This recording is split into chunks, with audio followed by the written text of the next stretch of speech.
Welcome back, welcome back, welcome back, welcome back. Please remember to subscribe once you like the content, comment, share, like, just be respectable, alright? Now, the people them with up on the live, me can't big up everybody. Only so supportive. And the people them who watch a pre-recording, they're so supportive. So big up all of the subscribers, big up all of the non-subscribers, alright? Big up yourself, you all. All of the labor rights them, yes, all of the labor rights them. The labor rights them, I want you to comment. I want you to comment down in the box. Yes, please comment if you think the Prime Minister, Dr. Andrew Onis, statutory declaration should be certified.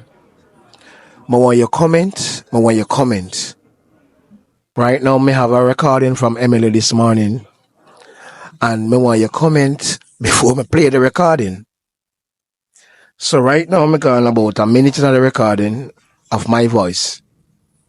But I need you to comment to say, do you believe that the Prime Minister, Dr. Andrew Onis, statutory declaration must be certified immediately or not? Where are labor rights over here? Well, as for me, I'm voting for the Jamaica Labour Party. I can't speak for the rest, all right? So I don't really need any bias comment.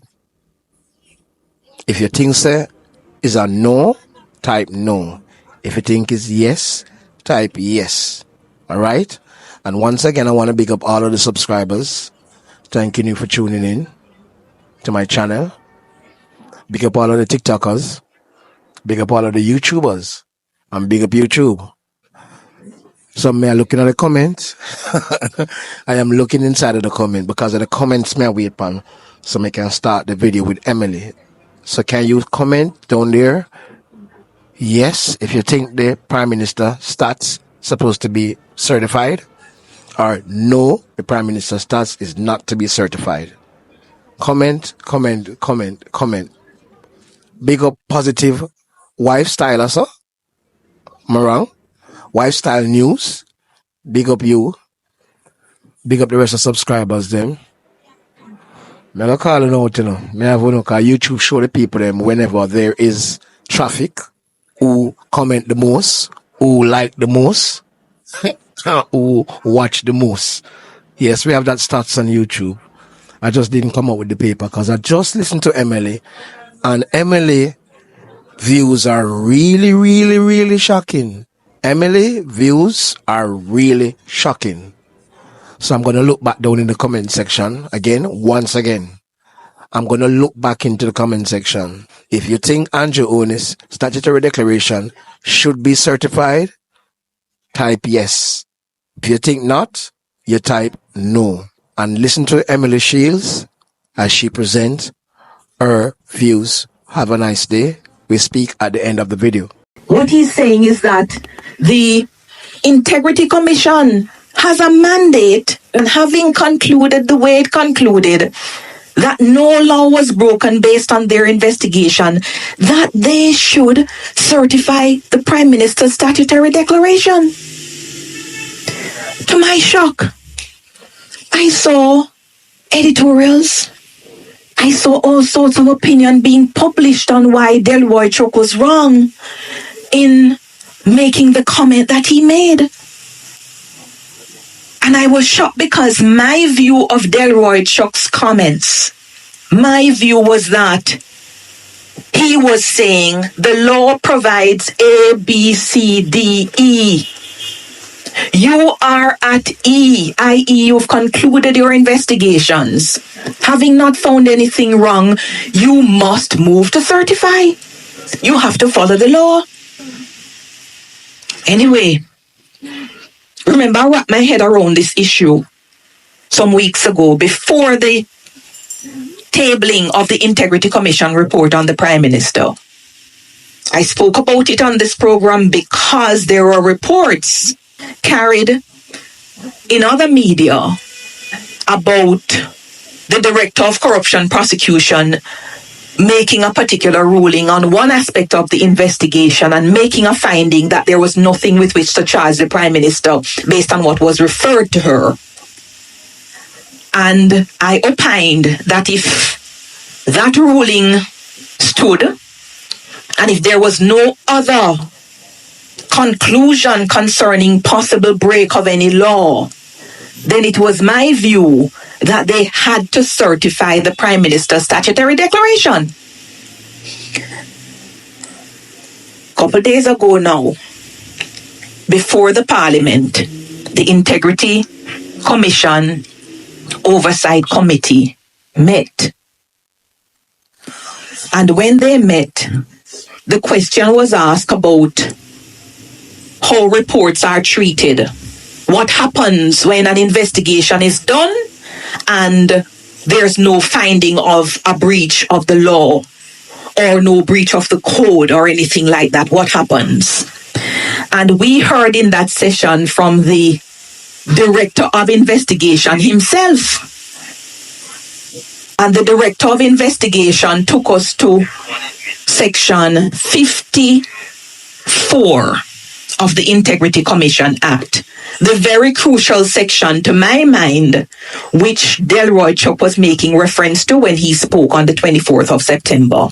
But here is the Director of Investigation on the 15th of October. And members, good morning. The provision that governs the tabling of reports in Parliament, or the treatment of reports generally, is Section 54 of the Integrity Commission Act. Only certain reports are required under that section to be sent to Parliament for tabling. So, for example, if during the course of the investigation, the Director of Investigation is of the view that there is insufficient evidence to continue the investigation, what happens is that the Director will terminate the investigation and issue findings to the Commission. That report is not tabled. The other category of investigation reports would be investigation reports that contain findings which are considered to be a breach of code or any law or an act of corruption. That category of report, having been sent to the Commission, would thereafter be tabled. If it's only a breach of code, it would go directly to the Commissioners, then to Parliament. If there is a breach of law and there is a recommendation to be sent to the Director of Corruption Prosecution, the report is referred on to the Director of Corruption Prosecution together with the file, and having completed her ruling, that would be sent back to the Commission, and it is then sent to Parliament for tabling. And I am not sure if I should comment on the February report, but that is the general. Yes. So the Director of Investigation himself told us in the Parliament how reports are to be treated. And contrary to views previously expressed by a number of individuals, the Director of Investigation also confirmed that the report in relation to the Prime Minister and the illicit enrichment investigation, that report is a final report. The report being a final report, and there was no reasonable ground within the report, no finding was made of any act of corruption, or was there any offense identified under the law that the Director of Investigation concluded was committed. So no report was passed to the Director of Corruption Prosecution by the Director of Investigation concerning illicit enrichment in relation to the Prime Minister. And in that case, it is my view that they should have certified the Prime Minister's statutory declaration according to the law. This is the statutory mandate that should have been followed. And it seems to me that based on the answers provided to a general question that it is the clear understanding of the Director of Investigation that his work is to be carried out according to Section 54. And I'm left completely puzzled now as to what is the value of the referral of the matter to the FID and the waiting on reports from the FID if and when they conclude an investigation as a basis on which we are waiting to see if the declaration will be certified. There's no statutory basis to wait on that. They've completed their report, lodged it in Parliament, and by statute they are mandated to follow the law. So I don't understand. If you clearly understand the law, as you stated it in Parliament, why is it that the act of the Integrity Commission has not followed the law since the tabling of this report?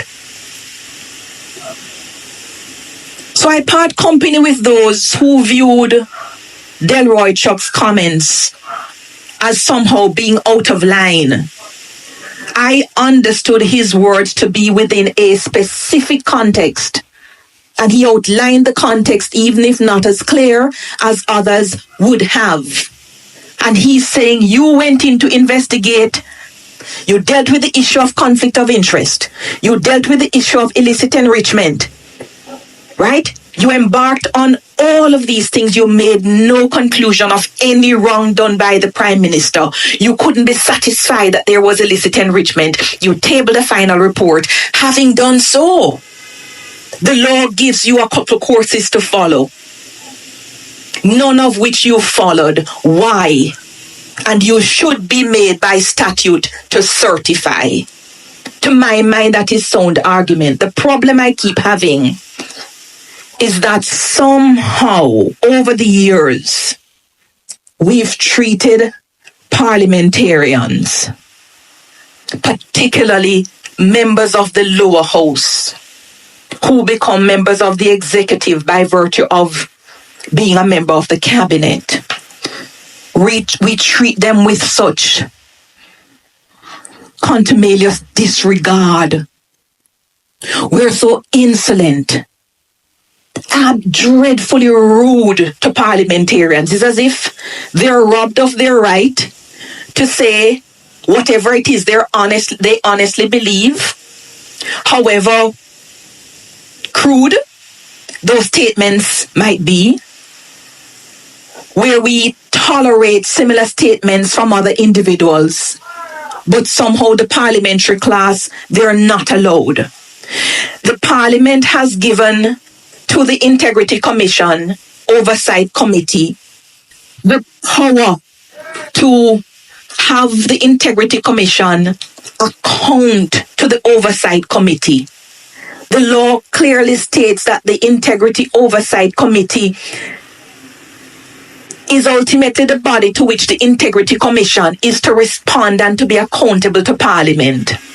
The law goes on to say that the Integrity Commission is not subject to direction or control of any person. Two provisions in the law which sort of seem to be at loggerheads and which will need some sort of rectification.